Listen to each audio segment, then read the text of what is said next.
Party की रुकनियत के और पाकिस्तान तहरीक इंसाफ वुमेन विंग की प्रेसिडेंट होने के हवाले से और फिर यहाँ पर मेरे केस के लिए, तो मैं थोड़ा क्लियर कर दूँ, जब रिजर्व सीट्स के लिए कोई भी कैंडिडेट जो है वो पार्टी नॉमिनेट कर सकती है। जब मैं कैंडिडेट बन जाऊंगी, जब ये हमें अगर सीटें एलोकेट करेंगे तो उस वक्त मुझे अपने फॉर्म दोबारा जमा कराने पड़ेंगे, ये प्रोसेस है। साथ मुझे पार्टी एफिलिएशन एफिडेविट भी उस वक्त भी जमा कराना पड़ेगा। तो जिनको अभी से तकलीफ है और बिलखसूस हमारे इलेक्शन कमीशन को, जिनको पीटीआई के टाइम पे हर चीज़ का प्रॉब्लम हो जाता है, जिसके नाम के साथ पीटीआई लिखा हुआ उससे उनको मसला हो जाता है, उसकी वो रुकनियत के लिए पहले ही उछलना शुरू हो जाते हैं कि जी ये पीटीआई के हैं तो ये किसी और जगह नहीं हो सकती। तो पहली बात तो ये कि पीटीआई और एसआईसी अब एक ही चीज़ है।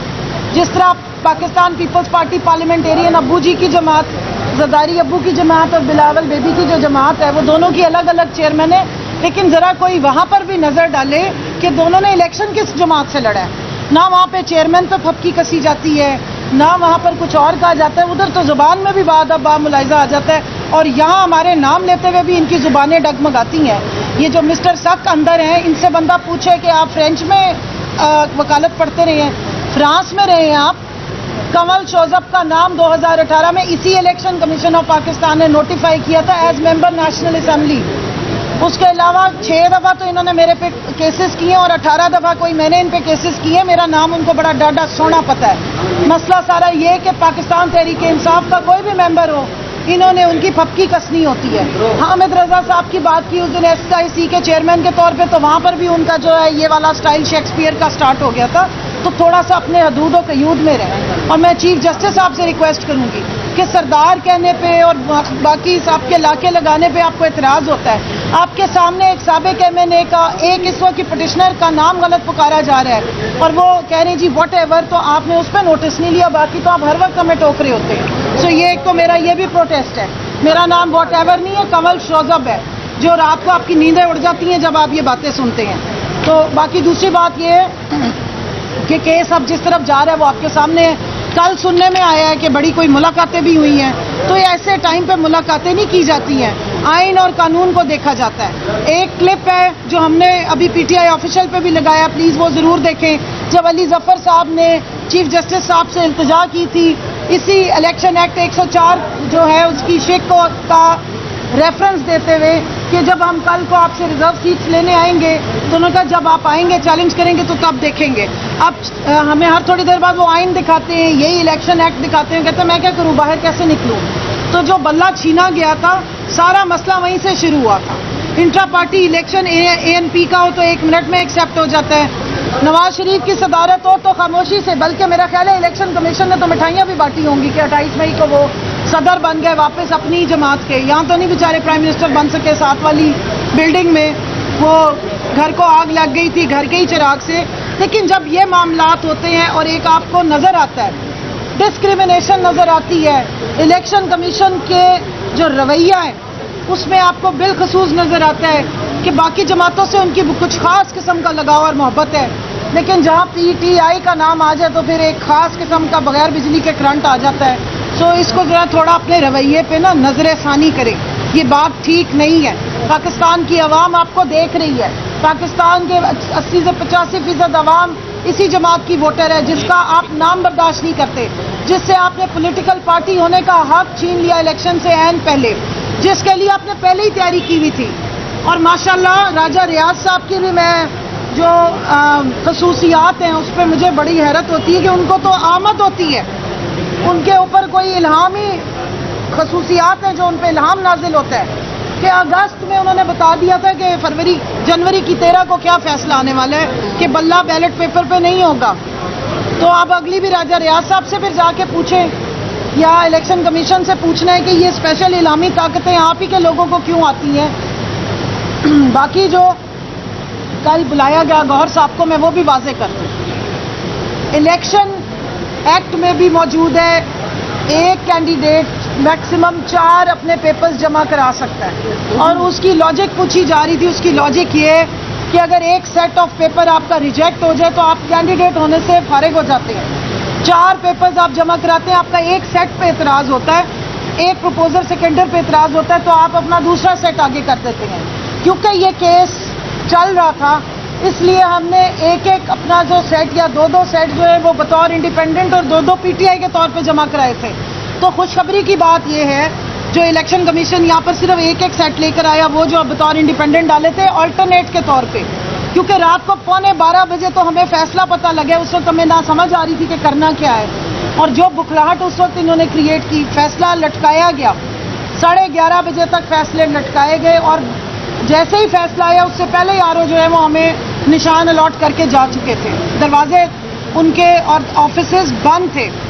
سو مزے کی بات آپ کو بتانی ہے کہ جو پیپرز جن پہ ہم نے پی ٹی آئی لکھ کے جمع کرائے تھے وہ الیکشن کمیشن نے ایکسیپٹ ہی نہیں کیے. وہ والے فارمز ہمارے پی ٹی آئی کے یا تو لوگوں کے ریجیکٹ کر دیے یا اٹھا کے انہوں نے سائٹ پہ پھینک دیے. انہوں نے پہلے ہی ہمیں کہہ دیا تھا, میں بطور آپ کو کینڈیڈیٹ جو پی ٹی آئی سے ریزرو سیٹ کے لیے میں نے پیپر فائل کیے تھے, تو انہوں نے ہمارے پیپرز لینے سے پہلے انکاری تھے. بڑی مشکل ہم نے اپنے پی ٹی آئی کے پیپر سبمٹ کرائے تھے. پھر انہوں نے ہم سے لسٹیں لینے سے انکار کیا تھا پنجاب کے الیکشن کمیشن نے. اور جو قاضی صاحب کی وہ ویڈیو کلپ میں بھی بات کریں, ہم عدالت میں اس وقت بھی گئے. لاہور ہائی کورٹ میں ہمارے 2 سے 3 کیسز پڑے ہوئے تھے.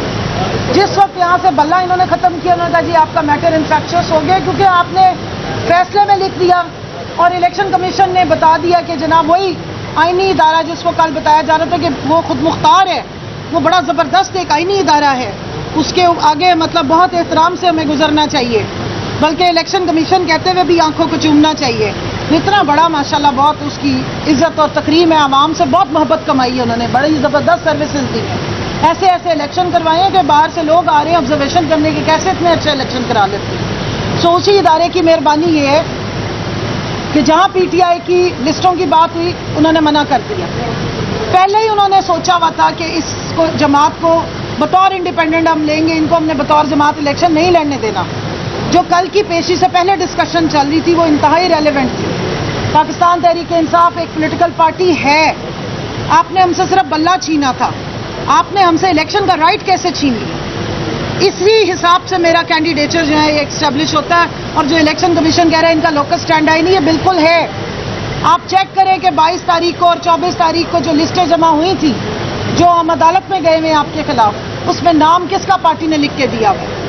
سو یہ ساری بات ہے, اور باقی خواتین کے نام باقی 3 صوبوں میں جمع ہوئے جہاں پہ اسکروٹنی تک ہوئی, لیکن پھر کیونکہ پنجاب نے منع کیا تو انہوں نے آرڈر کر دیے کہ ان سے مزید آگے پروسیس کو لے کر نہیں چلنا.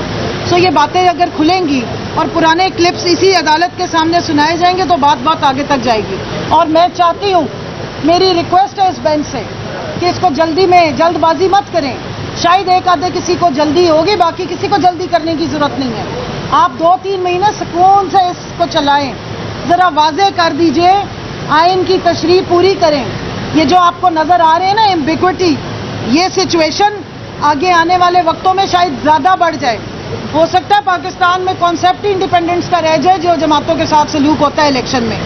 سو اس الیکشن کمیشن پہ مت رہنا, اس آئین کو اسٹیبلش کریں, اس جمہوریت کو اسٹیبلش کریں, عوام کی جو ووٹ کا تقدس ہے اس کو اسٹیبلش کریں, اور پروپورشن آف ریپرزنٹیشن جو کسی بھی پارلیمنٹری سٹائل آف ڈیموکریسی کی روح ہوتی ہے اس کو اسٹیبلش کریں پلیز, کیونکہ آئین کی گارڈینشپ آپ کے ذمہ ہے.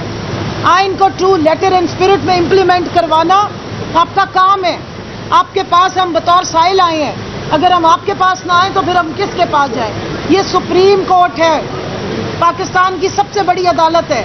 اگر یہاں سے انصاف نہیں ملے گا, اگر یہاں بات نہیں سنی جائے گی, اگر یہاں عوام الناس کے حق کی بات نہیں ہوگی جو فاکم اوپر لکھا ہوا ہے اور اس کے اوپر حکم نہیں ہوں گے, تو پھر کہاں پر ہوں گے. پھر آپ کہیں گے کہ جی چوکوں پہ کھڑے ہو جاتے ہیں پروٹیسٹ کرنے, یا پھر باہر جا کے جو ہے وہ پروٹیسٹ, وہ بھی دنیا کا رواج ہے. پیسفل پروٹیسٹ پوری دنیا میں ہوتے, پاکستان میں نہیں ہوتے. پاکستان میں زبان بولنے پہ پابندی ہے, یا شاعری کرنے پہ پابندی ہے, یا نثر کہنے پہ پابندی ہے. اس کے بعد جو حالات بنتے ہیں وہ آپ سب کو ہی پتہ ہے. شاعر جو ہیں وہ بھی غائب ہو جاتے ہیں, چلوں پہ چلے جاتے ہیں. پولیٹیشنز کو پتہ نہیں کون سی جگہوں پہ چلوں پہ بھیجا جا رہا ہے. تو یہ سارے معاملات جو ہیں یہ آپ کے دیکھنے والے ہیں. انہی عدالتوں سے ہمیں امید ہے, اور انہی عدالتوں سے ہم انصاف کے متقاضی ہیں. شکریہ جی. کیا حال ہے جی؟ شکر اللہ کا.